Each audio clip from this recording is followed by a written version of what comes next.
Welcome back to Croft for our second Radical Club Cup race, with the starting positions from this race being dictated by the finishing positions from the previous one, and hence it's race one winner Paul Steele who lines up on pole position alongside the man from Ballymena in Northern Ireland, car number 16 Colin Miller. Row 2 of the grid is Darren Luke, and then the white and Dayglow number 45 car in the hands of Colin Noble. The cars make a fine sight around what looks like a very popular Croft circuit this weekend. Some glorious conditions and a good crowd assembled to boot. Those cars, of course, that had the problems in the first race will charge their way through the field in this one, particularly Jonathan Wright, the championship leader, who was a lap down following his problems in that first race. The 5-second board goes up. The red lights will come on any second now, and away we will go for more radical action. As Colin Miller, we ride on board with the outside of the front row of the grid is where he sits. The lights go out. Watch out for Paul Steele, who should be alongside us somewhere. Great start from Colin Miller, and I think he's almost grabbed the lead of the race, or has he? Side by side with Paul Steele down towards Clairvaux for the first time. Paul Steele has just about hung on to the lead of the race as they feed their way through Clairvaux. We're on board once more with David Thornburn. It looks as though it's David Frankland that sits directly ahead of us. Out of Hawthorne and up towards the S's they'll come, with Paul Steele in the lead of the race from Colin Miller in second position. Darren Luke slotted through into third place. There he is, Darren Luke, the number 7 car, with Simon Fish in fourth place ahead of Colin Noble, and then John Paul Ivy, who completes the top 6. There already is Jonathan Wright. What a charge that's been on the first couple of corners. Jonathan Wright already up inside the top 12, top 15, and certainly that will not be the end of the progress of the championship leader. Such is his pace in the early stages of this one.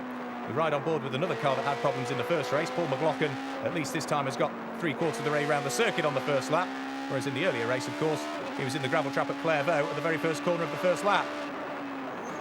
Down towards the braking area for the double apex right-hander he goes, as our race leader presses on up towards the complex, with David Franklin still trying to fend off the attentions of David Thornburn and Jonathan Wright. So Jonathan Wright already inside the top 8. He's going to try and bring himself up inside the top 6 if at all possible. We ride on board with David Thornburn. David Franklin ahead of us. Jonathan Wright directly behind us. Over the start-finish line they go to complete the first lap of the race. And there goes the man who started this race down in 16th position, Jonathan Wright, who is working superbly well at the moment. He's not quite inside the top 6 as he heads his way round through Hawthorne. He's in 7th place at the moment, with David Franklin behind him in the red and Dayglow car. Out at the S's and down the straight, there's the race leader with Colin Miller and Darren Luke in 2nd and 3rd places. Here's the squabble for 4th. They turn in towards Tower Corner, and Simon Fish is almost caught by Colin Noble. They're going to come out of the right-handers side by side on the run up towards the Jim Clark S's. Problems for number 46, that's Sheridan Bell. And Colin Miller has made it through at the Jim Clark S's. A very brave move that by Colin Noble. Through Barcroft on towards the braking area for Sonny in and Sonny out. Position gained for Colin Noble. Position lost for Simon Fish at the wheel of the dark blue number 20 machine. He's got John Paul Ivy now sitting a couple of car lengths back from him. There he goes, the all-black car of John Paul Ivy. This little trio almost becoming a quartet now, because Jonathan Wright still in 7th place, having charged his way from 16th position. He's going to find his progress a little bit harder now. He's getting into some of the very quick and rapid drivers. Over the start-finish line he goes. He'll certainly be keen to make amends for what he graciously admitted was his own error in that first race. He's having a look at the inside of John Paul Ivy. They head up towards Clairvaux Corner. Jonathan Wright's made it through, up inside the top 6. So the PR6 of Jonathan Wright goes ahead of the similar car, the PR6 of John Paul Ivy. His attentions will now turn to the number 20 blue machine, the Radical SR3, in the hands of Simon Fish. We ride on board with the man who's there in 2nd place, Colin Miller. Our race leader, Paul Steele, sitting ahead of us still as they head through the flat-out left and right kinks at the Jim Clark S's. Just listen to how hard the car and driver are working. Back onto the brakes for the double apex right-hander at Sonny. And Colin Miller continually putting steering input into this car. So hard is he trying to catch the race leader. Up towards the braking area for the complex, and you can see how close it is now between the top 3. Nothing to choose between Paul Steele, Colin Miller and Darren Luke. Then the gap before we see Colin Noble, Jonathan Wright and Simon Fish, who is now in 6th position with John Paul Ivy, the black car, in 7th place, just a little bit further back, car number 29. Down and over the start-finish line once more. Paul Steele very much under pressure, not just from Colin Miller, but also from Darren Luke, car number 7, a man who is very much overdue a race win. Darren Luke having been on the podium some 4 times so far this season. He's tasted every step other than the top one. There goes car number 37, Bill Henderson, who's having his own battle with David Franklin ahead of him.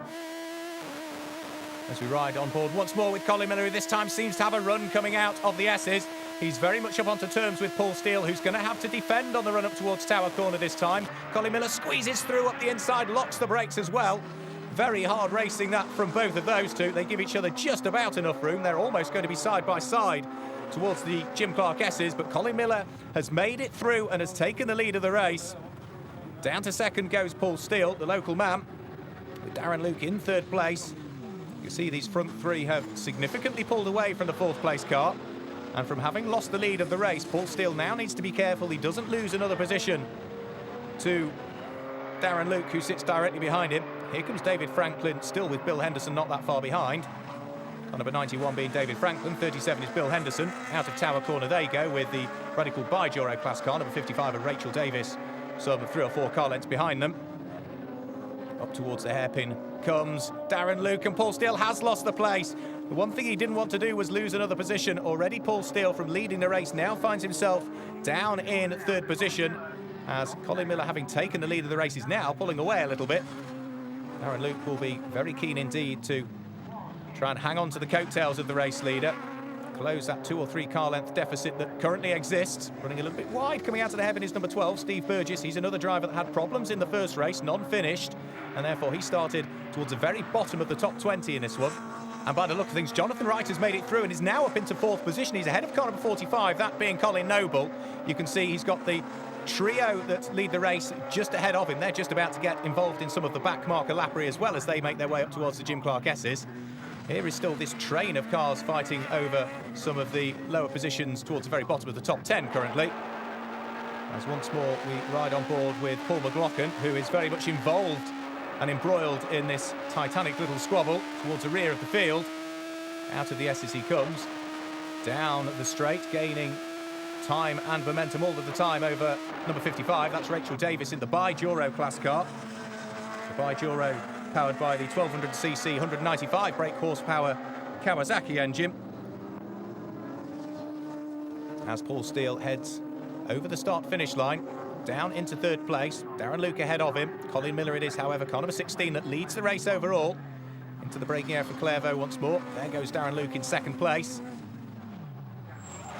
There's a spin behind, and Jonathan Wright's gone off and into the gravel and thumped the tyre wall. Not at a great deal of speed, but I'm sure that will spell the end of the race for Jonathan Wright and what's been a fairly torrid weekend for him so far.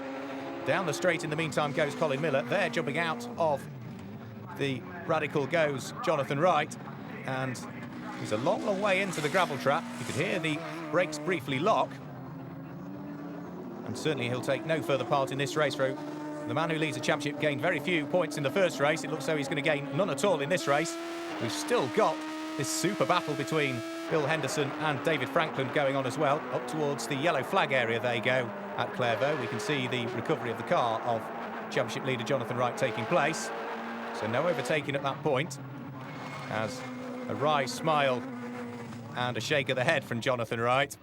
I think that's probably, I suspect, his 2nd mistake of the weekend.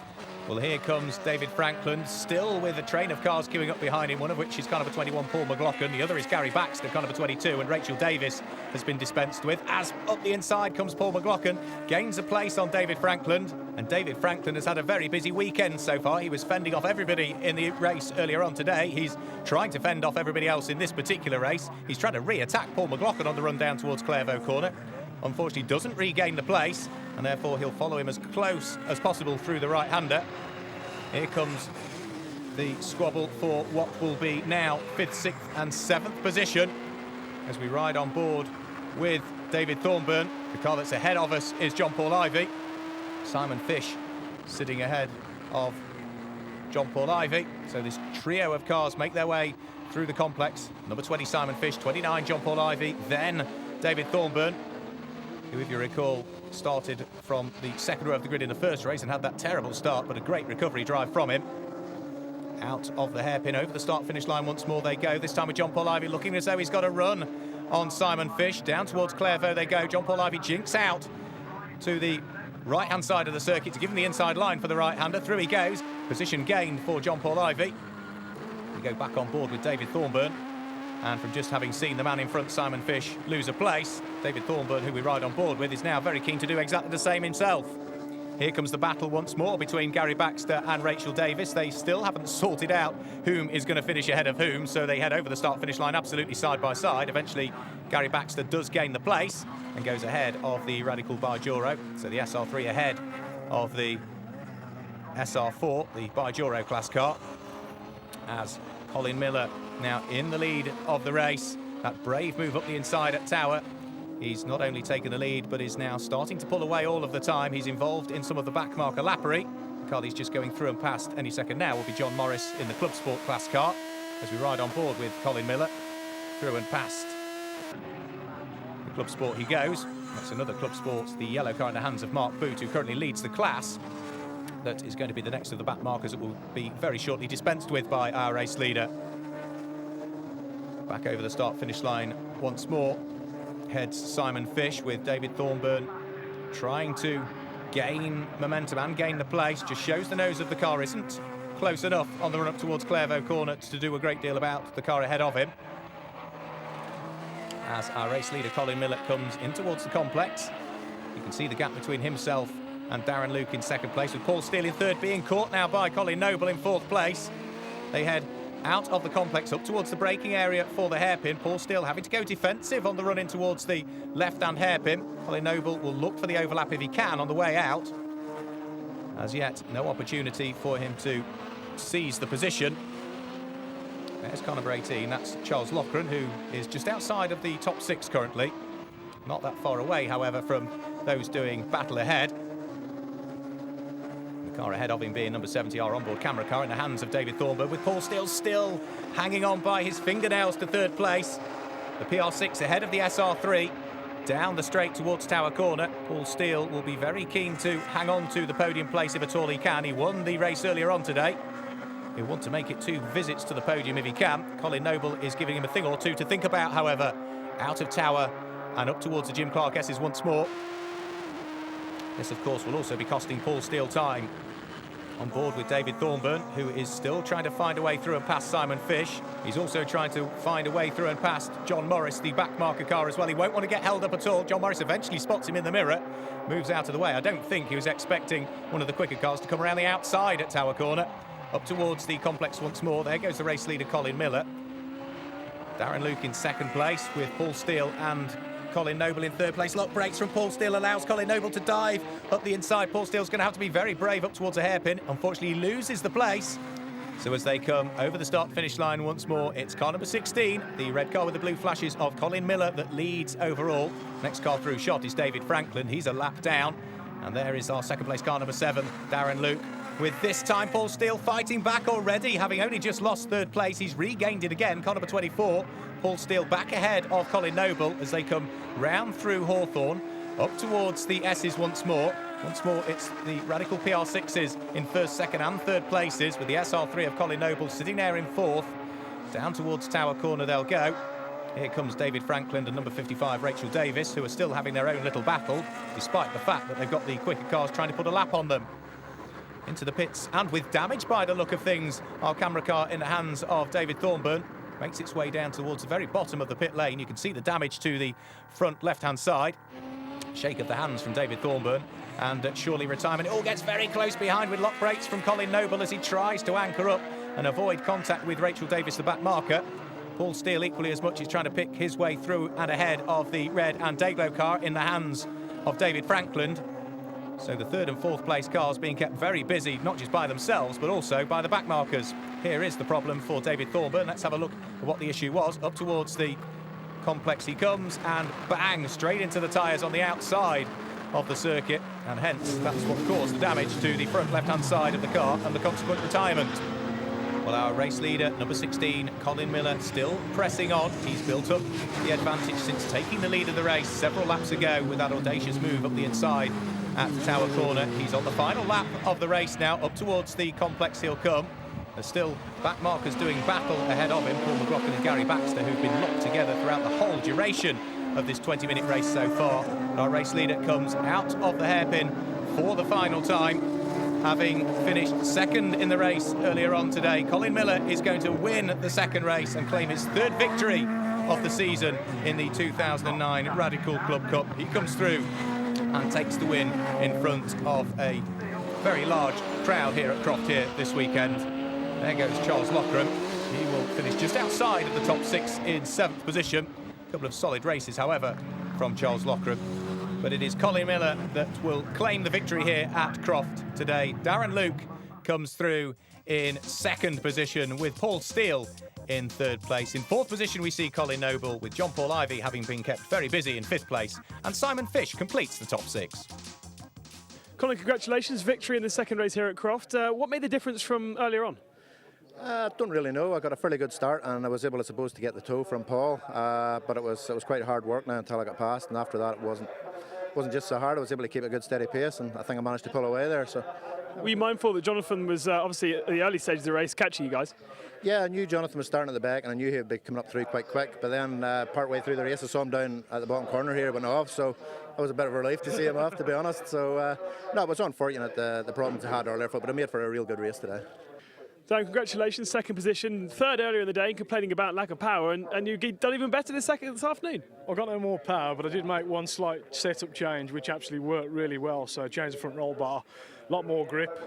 So yeah, it was good. I was able to hang on to the big boys for quite a while, but temperatures again are a bit mental. So once I realised I wasn't going to get him, I thought I'd just short shift a tad and just get to the end. So very happy with that. After about 4 laps into the race, I just lost all grip at the rear end. Colin and Darren got past me and I knew there was no way I could stick with them. Dropped into Colin Noble's hands, and we had a good battle for the rest of the race, so well chuffed with 3rd place. Jonathan Wright still leads the championship and the tuned class, but his lead is somewhat diminished. Charles Loughran leads the Supersport class, and Mark Booth and Rachel Davis lead their classes.